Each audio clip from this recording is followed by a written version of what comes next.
It was just over 90 minutes beyond President Bush's deadline for Saddam Hussein to leave Iraq that U.S. warships and planes launched the opening salvo of Operation Iraqi Freedom.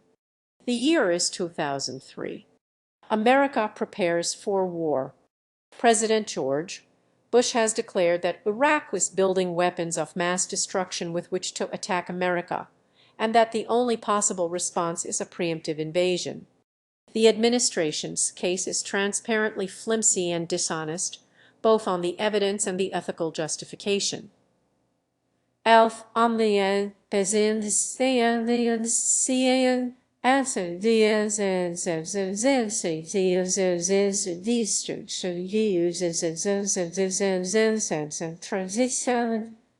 and the sound of the sound of the dance of the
And though the country is still reeling in shock from 9/11, the anti-war movement manages to organize massive protests. Roughly 32 million people participate worldwide over the course of 4 months. To no avail. America invades against all good judgment or reason, a tragic boondoggle that would eventually prove everyone's worst fears completely true and spark a new dark era of global politics. There is despair among the anti-war left, but they did have one silver lining. Not much of a silver lining in light of historic crime unfolding, but a silver lining nonetheless. A silver lining we heard many people clinging to in those awful days. Extremists err in the White House. Extremists err in the Pentagon. At least we're going to get a lot of great music. Hello. Yeah, hi. I was just listening to the video. Did you literally just steal the entire intro from me Madonna Train Records video? Like, verbatim? No. Well, yes. But you totally ripped off the format for the introduction to me rent video. Oh yeah, I kinda did. Okay. Does that make this a collaboration? I thought people didn't to video collabs anymore. No, see, it turns out that like most YouTubers never stopped doing that. We just did because you never know who's going to have a Twitter meltdown, and you don't want to have to be doing like apologies by proxy. Oh yeah, that is why we stopped. And no other reason. No other reason. So anyway, well, it's been a minute, hasn't it? So I have this book coming out next month. Pre-order link in the description. And one of the more common questions I get, besides what the hell is wrong with you, is why did you decide to set it in the 2000s instead of, the nebulous present now? Whatever this is. And to that I say, Besides the fact that nothing makes sense in our current hell world. It makes sense in context. It was a very different time. So the idea for this episode came about while I was actually writing it, and I was making all these playlists for, mood. There's also a link to my main playlist in the description. It's full of mid-2000s cheese, if that's what you need to get you through this time. And listening to that sort of thing made me think a lot about, the resistance music of that era, or lack thereof. So while I had been working on this for a while, I was going to put it out later, to be more of like a tea in release thing. But then the topic of protests had to go and get all topical, so this got bumped up. So obviously the topic of music and music history isn't exactly my wheelhouse. So we wrote this with some consulting from our good friend Todd in the shadows. Thank you for the plug. And if you like books, check out the new novel Axioms and by me close personal friend, Lindsay Ellis. Gee, thanks. So before we get into the era at hand, first let's take a quick look at the history of protest music. Protest music can be found in pretty much every culture throughout the world, but you're much more likely to find it in cultures that are, like oppressed and colonized. Ireland, for instance, has a very long, proud history of protest songs, from Irish language songs like Orashide Vale to more recent ones like Kevin Berry. And it ranges all over the world, to the anti-apartheid music movement spearheaded by black South African musicians like Hu Masekela, all the way to broader genres of music like British punk rock, a la The Clash, all the way to Yankee goddamn doodle dandy. So early American protest music was like basically taking British diss tracks and being like, our hats are stupid, we were proud of that. Now protest songs have been written and attached to movements of all sorts, from anti-racism to feminism to gay rights to literally nothing. A revolution. Praying for it. Every day. Stop singing this at karaoke. But the common thread between most protest songs is that they, for obvious reasons, tend to come about in times of mass disenfranchisement or injustice. So the assumption that, hey, shit might be bad and we all in agreement about that, therefore it's time for some great art that captures the zeitgeist of the now is not unfounded. But what is the basis of this assumption in America specifically? When people think of American protest music in pop songs, they're probably thinking of the music of the late 1960s and early 1970s, specifically music surrounding the Vietnam War. But what was it about this war that was different from that which became before and after?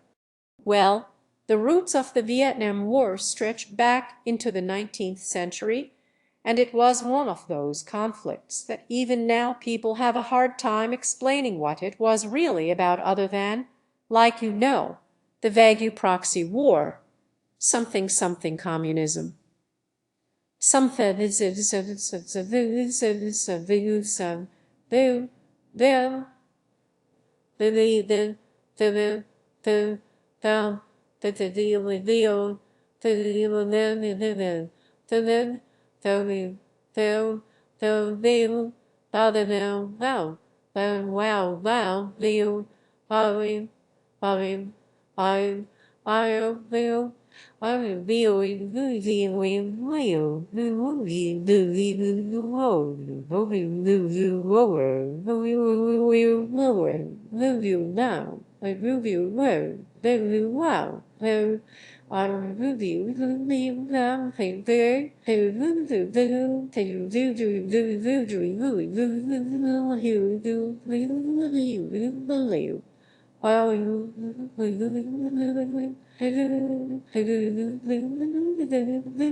And that's not, completely wrong, but like most war-related topics, taking a complex issue and simplifying it is not easy.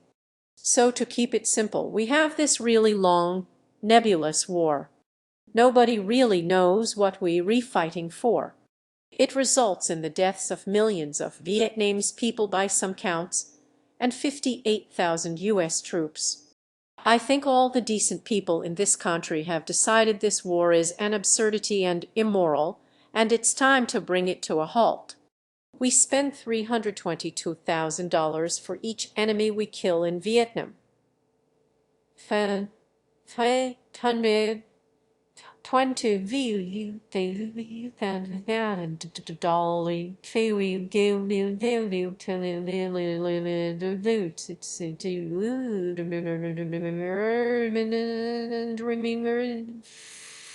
for your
Well, all I can say is I'm not as patriotic as I used to be.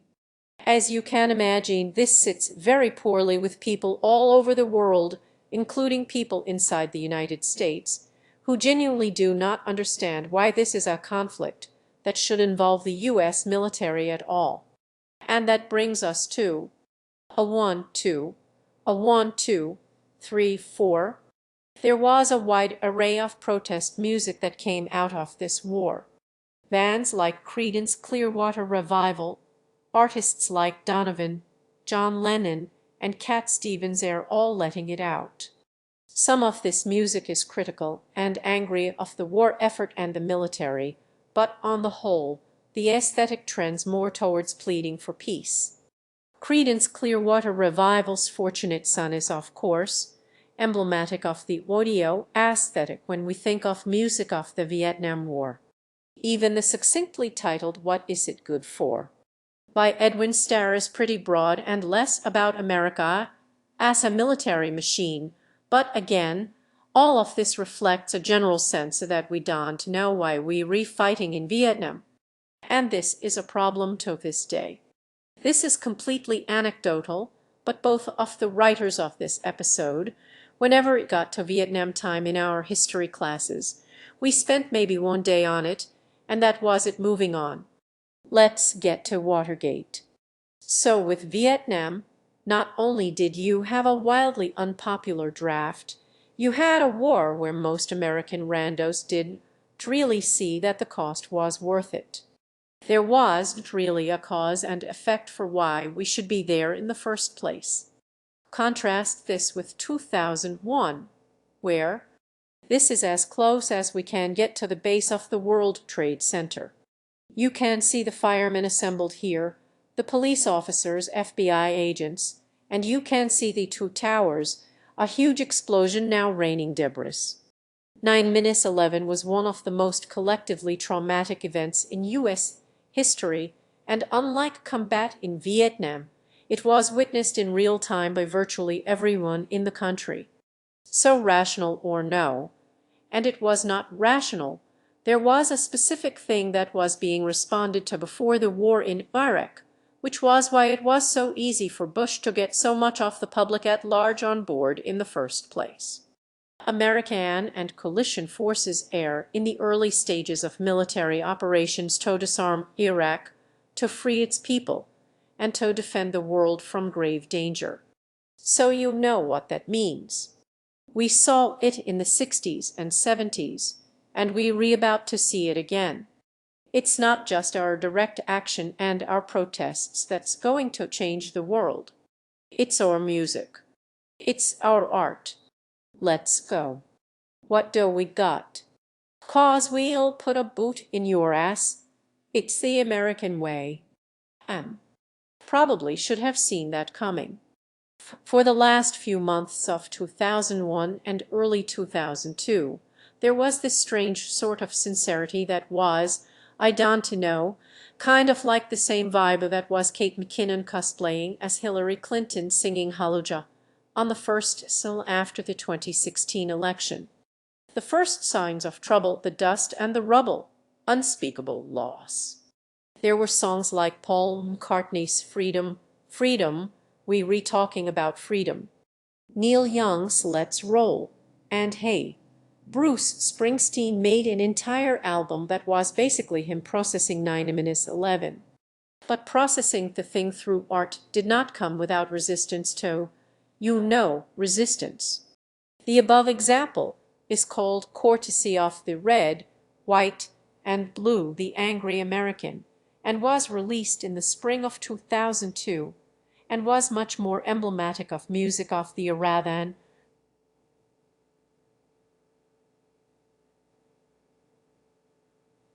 more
In the months following 9/11, we saw a lot of jingoism bleed into the arts.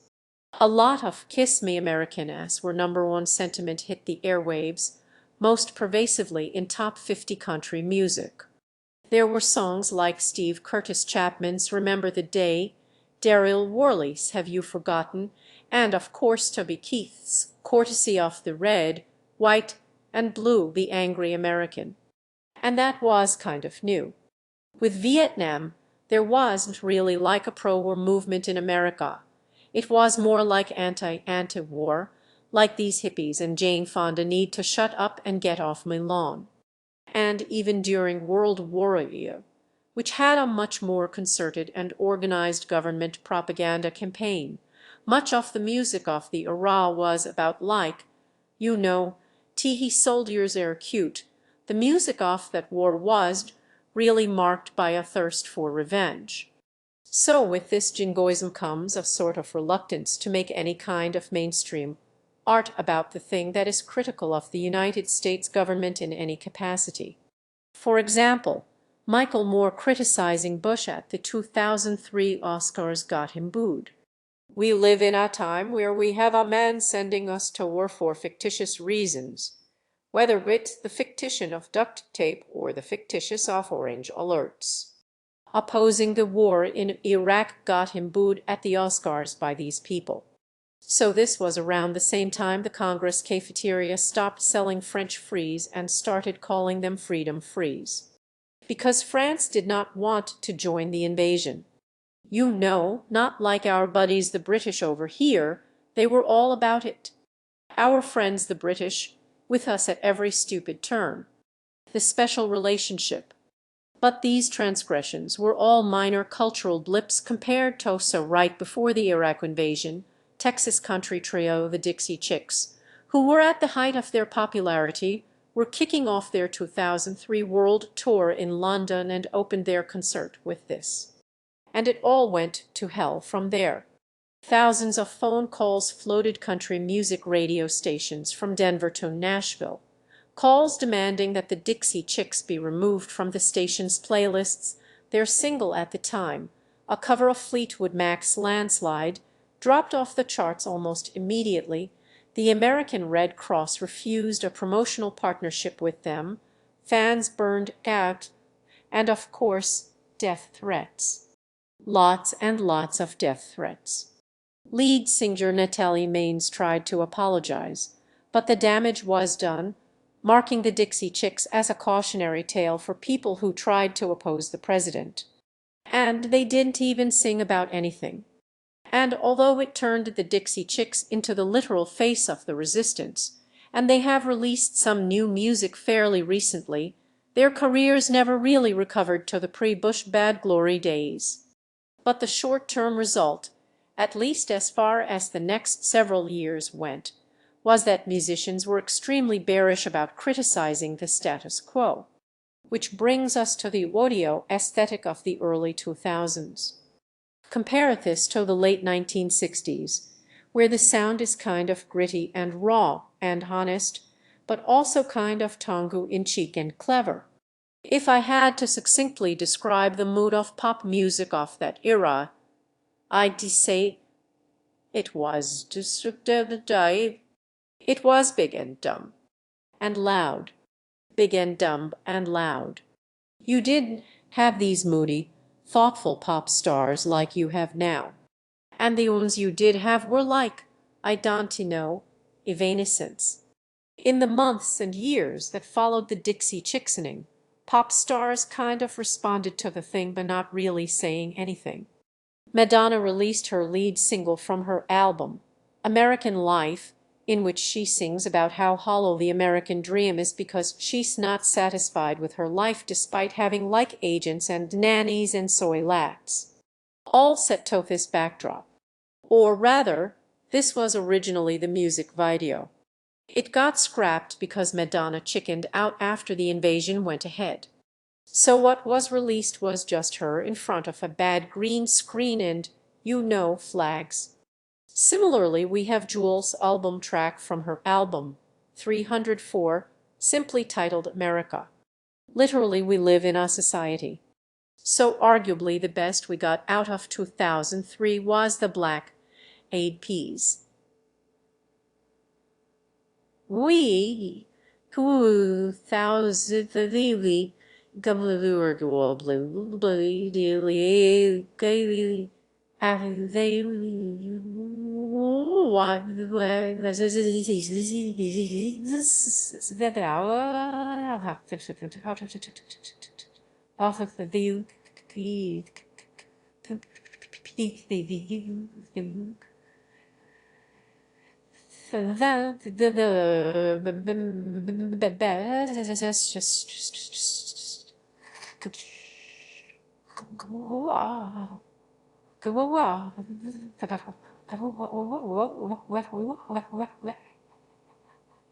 After something now,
You know, it was more in the vein of protest songs that sort of vaguely plead for peace.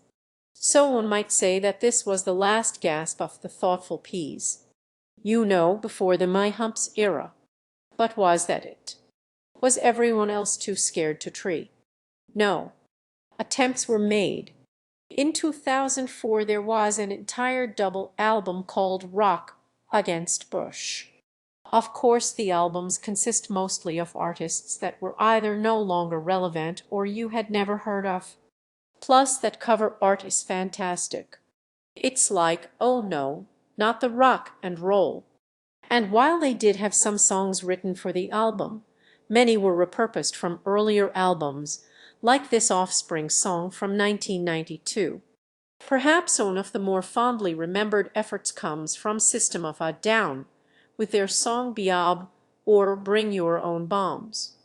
This is funnier in hindsight considering what the drummer currently feels compelled to share. For something even more on the nose, A Perfect Circle released a single called Counting Bodies Like Sheep to the Rhythm of the War Drums in 2004. Oh, subtle. I don't get it. I don't get what you retrying to tell me. It's too vague. Neil Young released an album called Living with War and wrote a song straight up called Let's Impeach the President. There, a similar call in the Beastie Boys' 2004 song It Takes Time to Build. From Pearl Jam, we got Bush Ledger. The song is also terrible. Even Eminem got in on it. And for all of Eminem's early controversies, I feel like everyone has forgotten the fact that Eminem was investigated by the Secret Service for some of his lyrics. Totally out of character for Eminem to fantasize doing murder in his raps. A single with a video, Mosh, was released in 2004, before the election, as a plea to vote Bush out of office. And we see stuff like this from Eminem now, but at the time, the music video was incredibly serious and somber for him. For comparison, this was released right after Just Lose It, Eminem's goofiest and worst song ever. Yeah, I might be going with ever. So yeah, you might notice that this is mostly white dudes and alt-rock. And white dudes doing alt-rock. There was indie darling Nellie McKay, who I think was meant to be a big pop star, sort of Aunt Nora Jones. But then the label kind of pulled funding for the marketing of her album, probably because of lines like this. But these were not mainstream. The aforementioned were not exactly top 40 singles, with one notable exception. Yep, it's the moment you've all been waiting for. Yes, the definitive anti-war album of the Iraq War era comes from aging garage punk Glitter Burnout's Green Day. At least that's how we felt at the time. I say aging, but fuck's sake. Billy Joe Armstrong was 32. So for a quick Green Day rundown, this was their breakout hit. Their brand was like extremely young and not very smart, return of the bratty snot-nosed punk. They were a lot less miserable than grunge, more just bored and frustrated, lazy and aimless, trapped in the dirt town with nothing to do, the perfect encapsulation of mid-minus 90s ennui. And then came the huge hit, the sellout of all sellouts, punks writing a prom theme. And it's funny to think that this was like actually a thing that people cared about in the 90s. But after that, they had kind of one middling album and then they fell off the radar for several years. And I am including all of this because Green Day is just about the last band you would ever expect to be like Political, the voice of the resistance, especially in an atmosphere where the most successful political music is. There's a lot to unpack here. The tone, the aesthetic, an exploration of an entire generation and country feeling duped, but a happy one. Like the album is it's a grenade, but a heart-shaped one. A lot of the T in art, marketing, music video used a lot of wartime imagery, but like a punk Hot Topic version. The lead single, of course, was American Idiot. And when you compare it to stuff like The System of a Down or Perfect Circle Song, this one kind of hits the combination of upbeat and angry. That was just where we were in 2004, a time when the top 40 was aggressively apolitical. The song succeeds in the same way that Creedence did by being kind of tongue-in-cheek. So you could make the argument that Green Day is our generation's Creedence. American Idiot is our fortunate son. Less remembered, but more deliberate is the single Holiday. And the chorus's refrain was, according to Armstrong, intended to reflect the average American's apathy on the issues of the day. And then there's the really big hit off that album. Perhaps the obvious parallel to Time of Your Life, Wake Me Up When September Ends. The more sincere counterpoint to American Idiot, and one of their biggest hits of all time. It's basically a song about not wanting to live through the time you're in. Whoa, good thing we don't have that ennui anymore. If Holiday is anger at the apathy, September kind of leans into it. Although the music video seems less anti-war than the previous ones, as it has a lot more sympathy for the soldier. Aesthetically, it's not that far from Toby Keith's American Soldier. I don't do it for the glory, I just do it anyway. American Idiot and Green Day in general had a musical which did have a soldier goes to war element, which added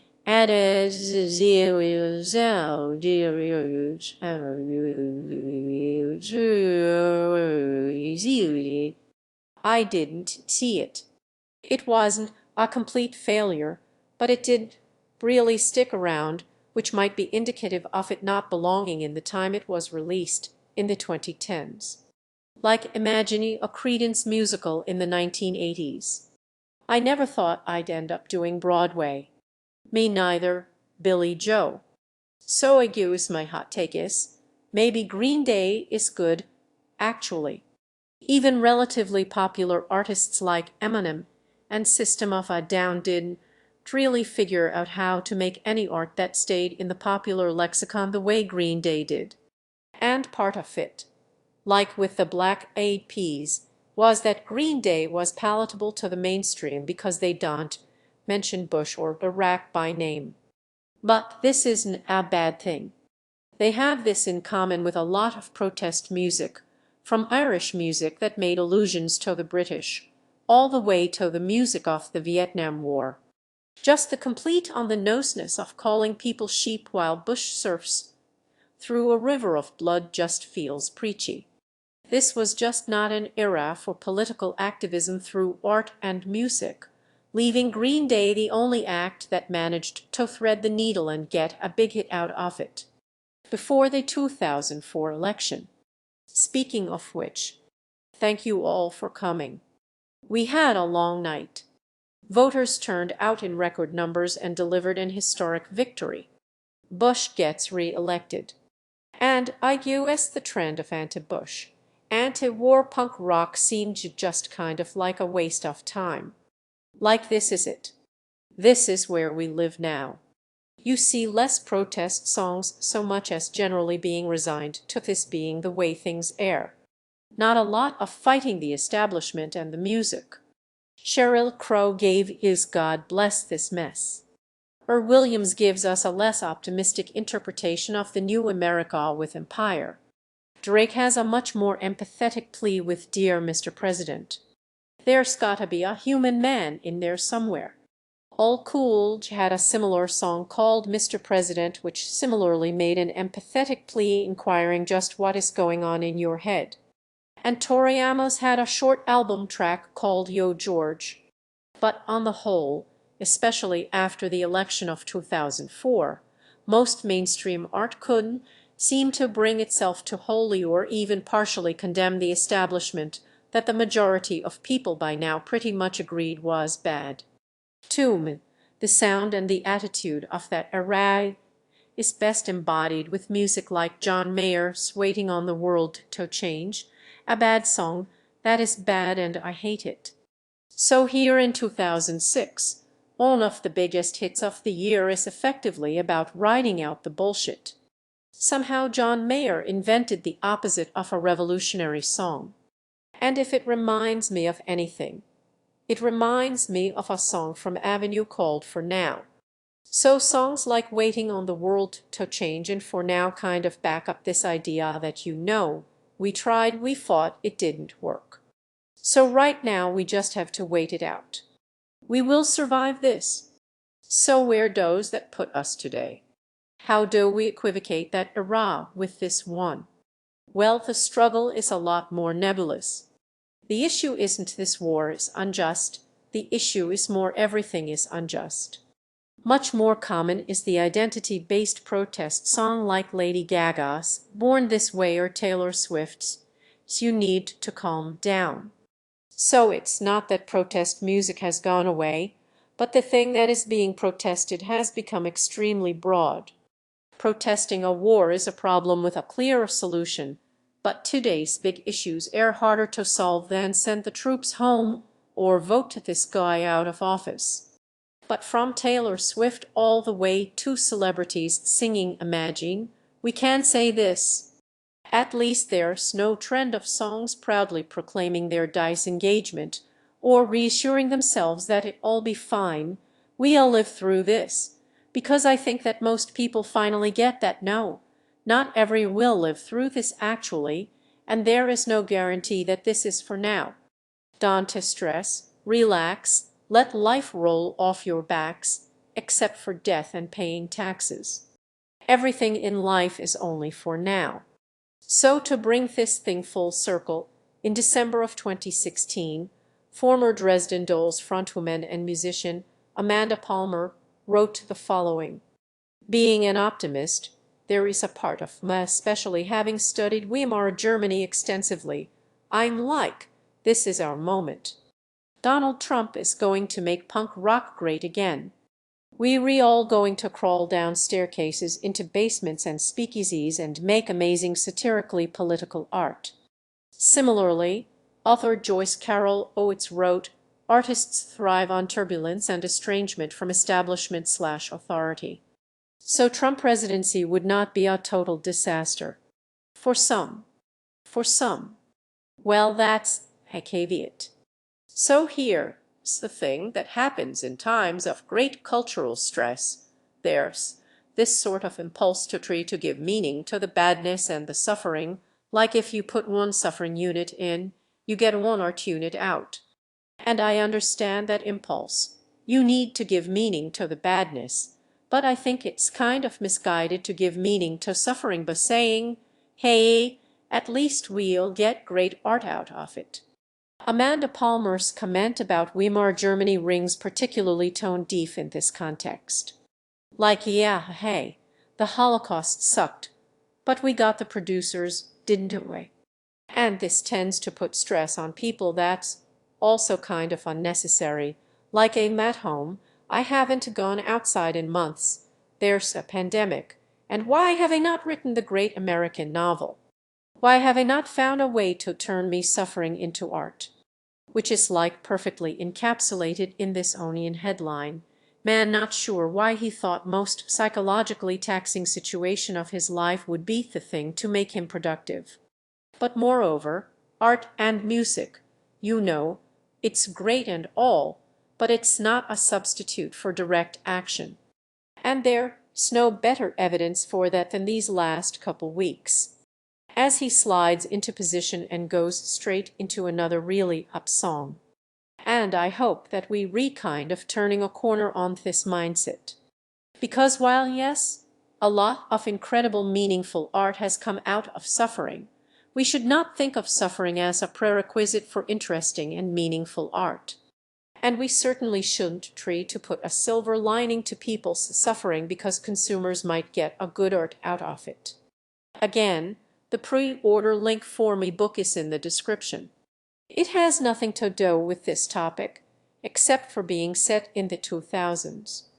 Well, I guess it does have like some protesting in it. And George Bush is an extremely minor character. To be clear, this is the book about aliens, yes. So again, pre-order link in the description. And if you want a signed copy, by which I mean like, I signed this and then they stick it in like a page in the book. The instructions for that are also in the description. You have to do a whole thing that involves screenshots. Thank you for watching. And the video I was originally going to put up right now will be out soon. Soon. Season 1, Season 2, Season 3, Season 4, Season 5, Season 6, Season 7, Season 8, Season 9, Season 10, Season 11, Season 1, Season 2, Season 3, Season 4, Season 5, Season 6, Season 7, Season 8, Season 9, Season 10, Season 11, Season 12, Season 13, Season 14.